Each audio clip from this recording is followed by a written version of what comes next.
Professor, welcome to the program. Do you get the impression that it's actually Vladimir Putin who is calling the shots here? Because he's just begun the biggest conscription to the Russian army for many, many years. Would he actually be able to continue the war if there is a peace deal that's not to his liking? I think, well, welcome. It's very nice to talk to you again. I think basically he's going to continue the war.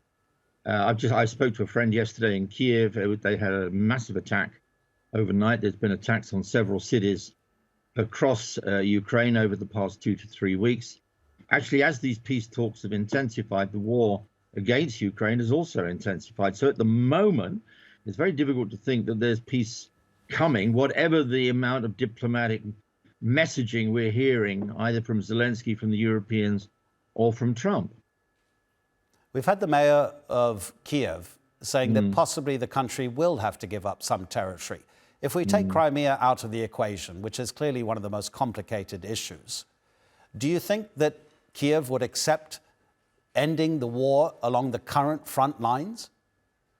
I think the blunt answer to that is no. I mean, Klitschko, who was a very well-known politician, a former boxer, as you know, world champion, is the mayor of Kiev. But basically, he's also recently been attacked, very quickly attacked, by officials around Zelensky, saying he has, A, no constitutional basis for talking about this, and secondly, the constitution itself would not allow for seceding Crimea.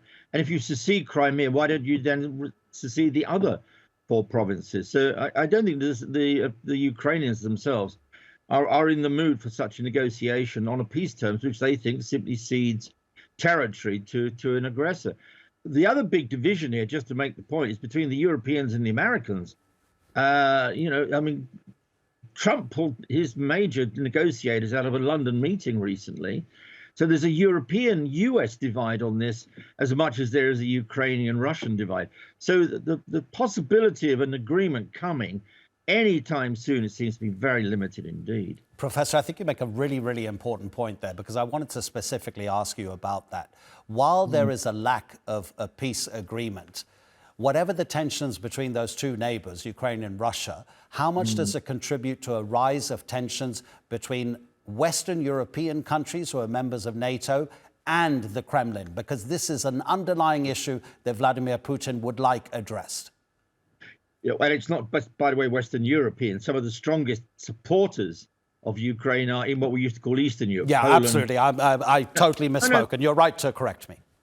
No, I wasn't trying to. I was just don't worry. Yeah.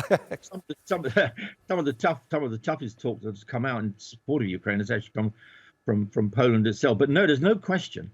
This could be a major rift within an already fraying transatlantic relationship. That relationship is already being challenged because of the whole tariffs debate. Certain of the points that have been made by members of the Trump administration about the Europeans. It was said by Vance at the Munich security. So if there is a kind of rift over this really does, and I'm not trying to exaggerate or scare, but this really does raise big questions about the long-term solidity of the transatlantic relationship. Professor Michael Cox, thank you as always. Thank you very much.